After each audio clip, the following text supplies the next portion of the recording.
y'all doing? It's your boy Big Sir here on behalf of Timothy Hill. I want to talk to you guys about a message God just wanted me to share. In 1 Corinthians 15:10, Paul says, "But by the grace of God I am what I am. And his grace to me was not without effect. No, I worked harder than all of them. Yet not I, but the grace of God that was with me." And as I pondered that verse this morning, what God spoke to me and said was, Deontay, people would be able to work with individuals better the minute they stop thinking that it was them that made them the way that they are. The minute that they realize that it's by my grace that they are who they are.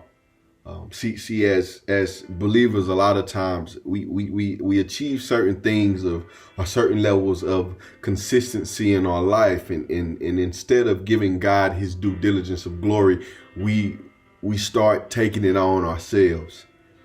And so when we're working with an individual that may not be where we are, we don't know how to love them. We don't know how to lead them. We've forgotten how to talk to them, because at that point we begin to view ourselves as better than them. And in fact, as I work with the young man that we work with, God reminded me that, Deontay, you're no better than them. In fact, I put you in the ministry I place you in because you are them. And by my grace, are you not in the situation that they're in? It's me. And that's what God said, Deontay, it's me. And I've seen the power, I've seen the impact of what my love and my passion and my zeal for God has done in my life. I watch videos, I see pictures of things that I was doing way back when, and it's kind of humorous, but to see the transition of what I've become, of who I've become, of my name now, the character that I've built, I can't take credit for that, because I know where it started at, and I know it took my devotion to God. It took his spirit working in me to pull me to a point in my life to where I am today, and I still got a long way to go. And so as I speak to these guys, I try to speak to them right where they are, because I can understand it, because I've lowered my level of whatever my role is, whatever my title is. I'm speaking to you brother to brother right now.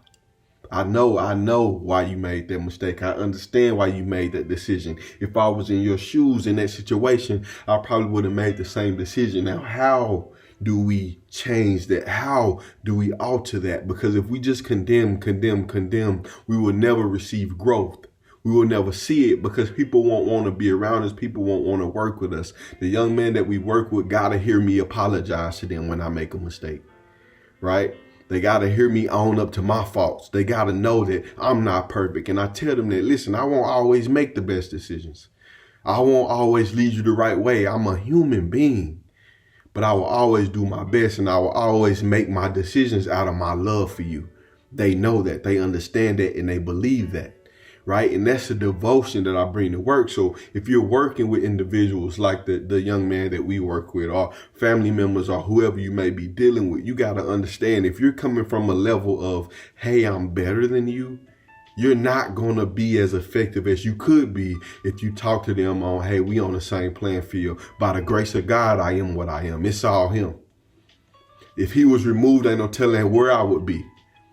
I know apart from him, I'm inherently wicked anyway. I need him to be where I'm at. So by the grace of God, I am what I am. If I could let you have that relationship with God, if you can accept that, if you can get that, then you could see how I transitioned over to where I am today. But I don't boast and brag on anything that I've accomplished. I boast and brag on my weaknesses, because I know in that God can be strong.